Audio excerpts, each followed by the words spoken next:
Now, the biggest story on the front page of the Daily Guide is Yana praises Bawumia for clean campaign, and that is there. With the other story, VRA begins sensitization, and this is annual sensitization of stakeholders along the lower Volta basin, and we mostly follow the calendar now, and I think it will be. I have nowadays graphic. I think the Times, yes, they used to. Yes, they report it on the front page. They show us the water levels and compare it to last year, so that we know where we are, where we were, what happened last year. I have said there's no justification. I mean, put aside the calls for probe and the need to get to the bottom of what really happened, that we deprived our people of their livelihoods, and not even take us to the point where we said we'll use 200 million in our budget to give them some meaning in life or restore them to, I don't know, the last time two reviews, first by Colonel Festus Abuaje, showed that the monies had not been paid. Even personal commitments had not been paid. Secondly, the other one by the Member of Parliament, Samuel Okudzeto-Ablakwa, yes, also showed that these commitments had not been paid. So if you have not been able to deliver on your previous promise, the expectation is that everything should be done to make sure that if this will be done, it will be done in a way that you have minimal impact on the people. Because to subject them to another level of, if you like, call it torture, of difficulty, where people have to sleep in classrooms, where everybody has come to their aid, their livelihoods, everything destroyed. That cannot be entertained. I was having a conversation with Francis Aban, who's head of corporate communications of VRA, and he tells me that this time around, the impact would certainly be very minimal, and that the impact would be like raining and your area being flooded a little bit. It's not going to be like what we experienced the last time, because there was a delay in the spillage last year, something which won't happen this year. But this year also, the sensitization is such that I am sure before they start the spilling, a lot of people, all the people who are likely to be affected would have moved to higher ground. But the question is, to where? If they are moving, where are they going? And these are things that should be done for them, because you just can't say move. Again, even the restoration process has not been completed. So we should have an update on that. Yes. We should know whether or not. And I know, apart from the MPs, builders, and others who have come in, the ones that government promised, we should not just move on like it's normal, everything is done. We should know whether or not we have built the homes for the people. So that you're having a new conversation about, when you went back to your home, which has been rebuilt, there are difficulties, so you have to move to somewhere else. The people have not been fully resettled. Then we are discussing this as if we are moving on to a newer times where things will be better, and things have been better. There was a committee. Yes, and an inter-ministerial committee, to be fair. Big boys in government, in the biggest ministries, from finance to water, works, and housing. We should have an update from that, so that we are clear in our minds that we are not going to worsen the plight of the people. That is, to me, my main concern. After what VRO says, they claimed also last year that they had given a lot of sensitization to the people. They said they had done some whatever on the ground. They came to say the same thing, but ended up subjecting people, making them internally displaced people in their own country. Let's get it right this time round. Yes. Now, the other story on the front page, SSNIT Hotels termination, is unfortunate. This is coming from Richard Ahiagba, who is the National Communications Director of the governing New Patriotic Party. Why is Samuel Odami worried about this story as if he has not seen it before? The Communications Director of the NPP says the SSNIT's termination of the sale of the 4 hotels, which has received public backlash in recent times, has the tendency to affect corporate governance. Mr. Anyagbe's views comes in the wake of the sale. The communications director, in an interview with Daily Guide, said, though the hotels have not been profitable for some time now, which we know not to be entirely true, and organized labor has prevailed to halt the sale, which may seem like a victory worth celebrating, it could set a bad precedent and a recipe for disaster. Which disaster? How? I mean, I don't understand it.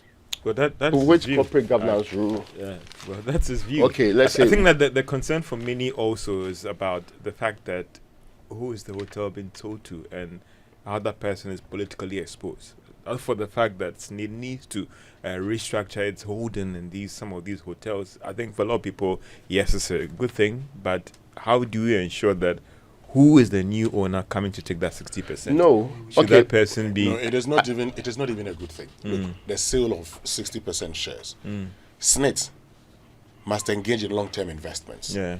And we know, for instance, that the securities that SSNIT engages in a lot of time, inflation eats all of these things. And we've had this conversation right here on this platform, and we have all agreed that SSNIT officially is an official Ponzi scheme. But this is the problem. An official Ponzi Ponzi scheme? scheme, yes, that's how. Well, that's debatable. Yes, that's how. Well, see, calculate how much you collect over a period. It is the fact that today they are using our funds to pay those who are on retirement, not their contributions that were invested that are being used to pay them. That's fact. We can't run away from it. But this is the point.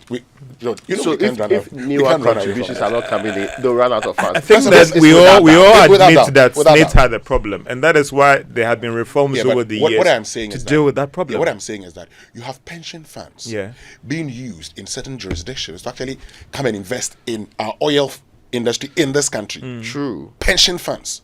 But for us, pension funds, most of the time, Government of Ghana securities is what we invest in. Short term, maybe medium term. Then we engage in housing. And another problem, a lot of the housing SSNIT engages in end up not being profitable. So the whole SSNIT architecture, investment architecture, needs a total relook. So I am happy that Labour is calling for some shake-up, but it mustn't end at shake-up. We must have a conversation about how SSNIT, its investment decision making. Yeah, that's something we should be talking about, because why you go and invest in hotels, which is not a bad investment. You invest in conference hotels like La Palm Royal Beach. You have a signal how Labadi Beach Hotel was making profit when you brought in a management team in there. What is wrong bringing a management team to come and manage the other ones? Because, look, even the Elmina Beach Resort they're talking about, it has not made losses all the time. There are times that it makes profit. So those times it made profit, how did it make profit? Should the leadership of these hotels be appointed by the president all the time, and it becomes as usual? And you can't sack them when they underperform. Now, they go in there and treat it like, a thank you for what they did in getting their party in power. How do you run a business like that? And yet you come and box them and create the impression that, the entire idea of going into hotels is a terrible one. So let's just clear ourselves of it. So that SSNIT will invest in what else? Which other areas? I think what they also failed to do, and I think they ignored for a very long time, sentiments around pensions. And I could sense it by their posturing, by their attitudes. Oh, yes, we are delivering on it. If you read truly the proverb riddled, statement from the board chair. Again, she was not in tune with the sentiments of workers. She acted as if she was dealing with a certain individual member of parliament who is raising concerns.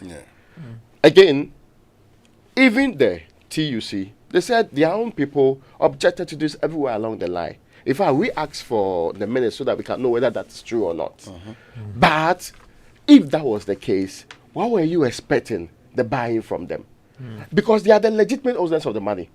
In fact, as for government officials, you are only brought in because a government has been put in place.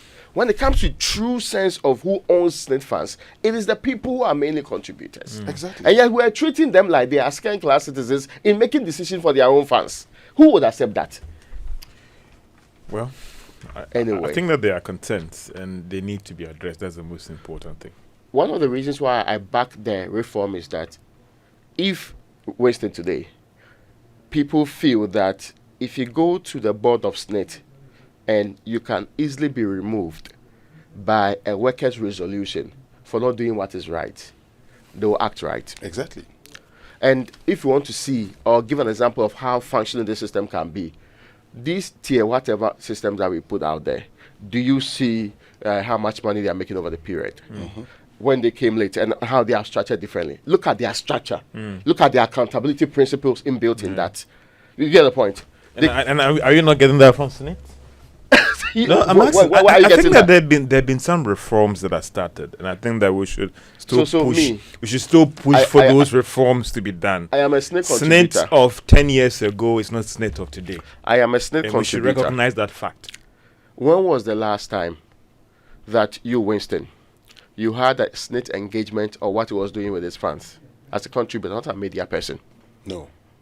I don't recall any. These people, the people that take our money, they're tier 2 and 3. Apart from sending me messages all the time, apart from harassing me sometimes with calls, and sending me that email detailed about what they are doing, I see it and I feel it. Don't you get statement from SSNIT about the contributions? No, I'm just asking. Well, I do get statement. When he talks about engagement. No. If it's the bit about the engagement, I'm coming. Yeah. Beyond the statement. Yeah. What is the level of engagement on the usage of my contributions? You don't get that from SSNIT. And the point is that... And they feel that they are entitled to be there not as a media because person. government has put them there. They don't feel that... There are some stakeholder meetings that they do. See, in all fairness, there are no stakeholder the meetings people that at they SSNIT do not feel that they are there to represent me. I think that nobody they feel nobody that is they are there losing, to represent the losing presidency. You know what, and guys? government, that's all. We're going to come back to this Nobody's conversation losing the later. side Guys, that hold there are on, problems with hold on, SSNIT, guys. and that's a fact. Hold on, guys. It's a conversation we'll have later on the show. Let's continue with the papers. Well, the finder has UTAG members don't contribute to SSNIT. That's a very interesting story. The SSNIT cancels hotel sale and MPP finds worthy allies in churches, so says Dr. Prempe, and also has story about the banking sector demonstrating significant recovery is coming from Professor Bwedi. The Business and Financial Times equities dominate investment portfolios in second half of 2024. That's according to Standard Chartered Bank's global market outlook. Government sets 250 million annual cap on pre-COD disbursement and also MOFA hands over essential infrastructure projects to beneficiary communities. Those are stories and ethics, the foundation of banking. So says Victoria Asante. He is the managing director of First Bank Ghana. I've done those headlines on the Finder newspaper, and I thought it's a very interesting story about UTAG members do not contribute to SSNIT. Let's get into the details then. It says that they actually, that is on the page 4, and it says that demands, whether there's a piece or an article, you can tell, demands by the University Teachers Association of Ghana for the dissolution of the board of SSNIT management has raised some eyebrows. Now, the crux of this issue lies in the fact that UTAG members do not contribute to SSNIT and are therefore not part of the scheme. Critics argue that UTAG call for changes within SSNIT management is unfounded, as an association of members do not actually participate in SSNIT scheme. Whether they so do, who's saying whether, this? I'm not seeing an attribute. No, I don't think it's coming from SSNIT. I think that more of an analytical piece put together by They the pay finder. SSNIT. Whether they they do or not, I think that, listen, we shouldn't lose the fact that there has to be reforms of SSNIT to better in terms of improve our contributions to the scheme, and that side is not lost. As It to is how articles like this that worsen rather than improve the climate. so you don't need to be contributing directly to a scheme because there are direct and indirect dependents of persons who contribute to the scheme. So I'm just saying that whether they do or not, Tier 2 and 3. we understand that there's a problem with the scheme, and let's all of us move to ensure that the reforms are fast track so they can better deliver returns to those who are contributing to the scheme. Even though the numbers say that, well, majority of their investment are doing well, even if it's a fraction of that, we hope that could even reduce to a 0%. So whether they do or not, you don't need to be contributing directly to critique the scheme and ensure that the right things are done.